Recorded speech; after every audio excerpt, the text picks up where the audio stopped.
샬롬, 하나님과 동행하는 새벽기도회 달라스 임마누엘 교회 권성철 목사입니다.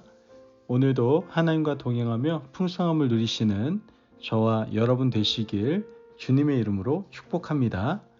오늘 말씀은 누가복음 18장 1절에서 8절까지의 말씀입니다. 예수께서 그들에게 항상 기도하고 낙심하지 말아야 할 것을 비유로 말씀하여 이르시되, 어떤 도시에 하나님을 두려워하지 않고 사람을 무시하는 한 재판장이 있는데, 그 도시에 한 과부가 있어 자주 그에게 가서 내 원수에 대한 나의 원한을 풀어주소서 하되, 그가 얼마 동안 듣지 아니하다가 후에 속으로 생각하되, 내가 하나님을 두려워하지 않고 사람을 무시하나 이 과부가 나를 번거롭게 하니 내가 그 원한을 풀어주리라. 그렇지 않으면 늘 와서 나를 괴롭게 하리라 하였느니라. 주께서 또 이르시되, 불의한 재판장이 말한 것을 들으라. 하물며 하나님께서 그 밤낮 부르짖는 택하신 자들의 원한을 풀어주지 아니하시겠느냐? 그들에게 오래 참으시겠느냐? 내가 너에게 이르노니 속히 그 원한을 풀어주리라. 그러나 인자가 올 때에 세상에서 믿음을 보겠느냐 하시니라. 아멘. 하나님의 말씀입니다. 여러분, 우리가 건강한 신앙생활을 영위하기 위해서는 이 말씀과 기도를 우리는 뺄래야 뺄 수가 없을 겁니다. 그런데 교회를 다니시는 분들 중에서도 기도를 참 힘들어 하시는 분들이 있다라는 것이죠. 어떻게 기도해야 되는지, 그리고 어떠한 기도가 과연 하나님께서 받으시고 인정하시는 기도인지에 대해서 궁금증을 가질 때가 있다라는 겁니다. 우리가 신앙생활하면서 놓칠 수 없는 기도, 우린 이러한 기도를 매일 해야 하고 오래 깊이 할 수 있어야 됩니다. 왜 그렇습니까? 이 기도가 바로 하나님과 우리가 친밀한 교제를 나눌 수 있는 아주 귀중한 통로이기 때문이죠. 예수님께서는 오늘 한 가지 비유를 제자들과 백성들에게 들려주시면서 우리가 가장 궁금해하는 바로 기도에 대한 교훈을 말씀해 주고 계십니다. 오늘 본문 1절 말씀을 보면 예수께서 그들에게 항상 기도하고 낙심하지 말아야 할 것을 비유로 말씀하여, 예수님은 기도의 핵심을 말씀하시는 거예요. 그 핵심은 바로 항상 기도하고 낙심하지 말 것입니다. 예수님의 비유에 두 사람이 등장을 하죠. 한 사람은 재판장이고 또 한 사람은 과부입니다. 2절의 3절 말씀을 보면 이르시되, 어떤 도시에 하나님을 두려워하지 않고 사람을 무시하는 한 재판장이 있는데, 그 도시에 한 과부가 있어 자주 그에게 가서 내 원수에 대한 나의 원한을 풀어주소서 하되. 말씀을 보면 재판장과 과부가 있었어요. 주님은 재판장을 이렇게 묘사를 합니다. 하나님을 두려워하지 않고 사람을 무시하는 재판장이라고 묘사를 하죠. 정말 최악인 겁니다. 최악. 우리는 모두 위로는 하나님과의 관계, 아래로는 사람과의 관계 가운데 살아가지 않습니까? 그런데 위에 계신 하나님을 두려워하지 않는 재판장인 동시에 사람을 무시하는 재판장이라면 이 사람은요, 악한 사람 중에 최악의 사람인 겁니다. 그런데 이 사람이 지금 어느 자리에 있는 거예요? 굉장히 높은 자리에 있는 겁니다. 바로 재판장입니다. 이 사람이 내리는 판결이 어떻겠습니까? 이 사람의 판결은 위로는 하나님을 두려워하지 않기 때문에 정의롭지 않은 판결을 내렸을 것이고요. 아래로는 사람을 무시했기 때문에 가난한 사람, 병든 사람, 뇌물을 가지고 오지 않은 그러한 사람들은 전부 다 무시했을 겁니다. 자기 마음대로 판결을 했겠죠.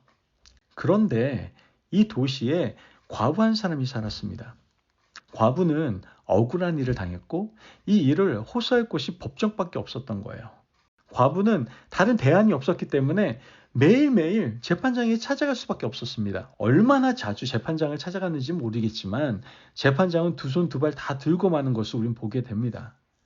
4절에서 5절 말씀을 보면, 그가 얼마 동안 듣지 아니하다가 후에 속으로 생각하되 내가 하나님을 두려워하지 않고 사람을 무시하나 이 과부가 나를 번거롭게 하니 내가 그 원한을 풀어주리라. 그렇지 않으면 늘 와서 나를 괴롭게 하리라 하였느니라. 재판장은 자신 스스로도 잘 알고 있었어요. 하나님을 두려워하지 않고 사람을 무시한다는 그 사실을 자신도 알고 있었습니다. 그런데 매일 자신을 찾아오는 과부를 견딜 재간이 없었던 거예요. 그는 결국 과부의 소원을 들어주기로 결정을 하게 됩니다. 주님은 이 비유를 말씀하시고 이어서 하나님에 대해서 말씀을 해주세요. 7절 말씀을 보면 하물며 하나님께서 그 밤낮 부르짖는 택하신 자들의 원한을 풀어주지 아니하시겠느냐. 그들에게 오래 참으시겠느냐. 지금 말씀을 통해서 하나님을 두려워하지 않고 사람을 무시하는 불의한 재판장이 자신의 귀찮음 때문에 과부의 원한을 풀어주었는데 하물며 하나님은 선하시고 인자하시고 사랑이신데 택하신 자들의 부르짖는 것을 오래 참으시겠느냐. 이렇게 말씀하고 계시는 겁니다. 우리는 하나님의 성품을 붙들고 기도해야 합니다. 하나님은 선하시고 사랑이시기에 하나님도 기뻐하실 간절한 간구를 아뢰면 하나님은요 반드시 들어주실 것입니다. 여러분 하물며 라는 말씀은 바로 하나님의 성품을 대변하고 있다는 거예요. 오늘 시간에 여러분 하나님의 성품을 붙들고 그 선하신 하나님, 사랑이신 하나님께 간절하게 부르짖으시기를 바랍니다. 그렇다면 하나님께서는 여러분들이 간구하는 모든 간절한 기도 제목 가운데 반드시 응답하실 줄을 믿습니다. 아멘. 또 한 가지 예수님이 비유를 통해서 가르치시고자 하는 것은 바로 믿음입니다. 8절 말씀을 보면 내가 너희에게 이르노니 속히 그 원한을 풀어주리라. 그러나 인자가 올 때 세상에서 믿음을 보겠느냐 하시니라. 여러분 예수님께서 믿음을 언급하신 이유가 무엇일까요? 우리는 기도하지만 간절하고 절박하게 기도하지 않습니다. 과부는요 사실 대안이 없었거든요. 가난했고요. 인맥도 없었어요. 재판장이 아니면 어디에 호소할 곳이 없었던 거죠. 과부도 재판장이 악한 것을 이미 알고 있었을 겁니다. 하나님을 두려워하지 않고 사람을 무시하는 아주 악한 재판장이라는 사실을 이미 알고 있었다는 것이죠. 하지만 다른 방법이 없었던 거예요. 가난했기 때문에 뇌물을 줄 돈도 없었어요. 결국 과부는 매일 절박하게 재판장에게 매달렸던 겁니다. 주님은 이 과부의 절박함을 뭐로 보신 거예요? 믿음으로 보신 겁니다. 여러분, 우리는 어떤 마음을 가지고 기도하십니까? 정말 간절함과 절박함을 가지고 기도하십니까? 기도는 하고 있는데 머릿속으로는 다른 계획을 가지고 있지는 않습니까? 이번 주까지는 그래도 시간적인 여유가 있으니까 기도해보고 이거 응답이 잘 안 되면 그 다음 계획을 진행할 것이라는 마음을 가지고 있지는 않습니까? 여러분 우리 마음에는 여러 가지 계획들이 있어요. 기도하지 않고 경험과 돈, 인맥으로 펼칠 수 있는 다양한 계획들이 있겠죠. 만약 우리에게 이런 마음들이 있다면 우리는 과부처럼 절박한 믿음을 가지고 기도하는 것이 아닙니다. 절박하지도 않고 절실하지도 않은 것이죠. 이것은 믿음이 아닙니다. 여러분, 우리의 기도를 다시 한번 돌아보고 우리가 기도의 사람이 되기로 결단합시다. 제발 좋은 하나님을 기억하시고 다른 대안을 생각하지 않고 간절하게 오늘도 그 믿음의 기도를 올려드리는 저와 여러분이 되시길 주님의 이름으로 축복합니다. 아멘. 기도하겠습니다.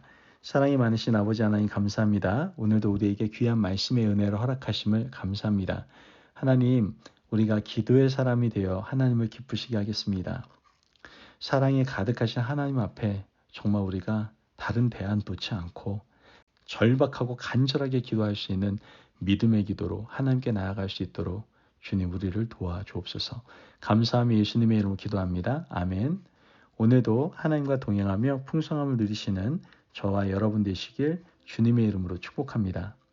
여러분 언제나 우리의 기도를 들으시는 주님 앞에서 기도합시다. 정말 마음을 다해서 간절함과 절박한 마음으로 하나님께 기도할 때 하나님께서 그 기도를 믿음의 기도로 보시고 응답하실 줄을 믿습니다. 말씀 안에 승리하십시오.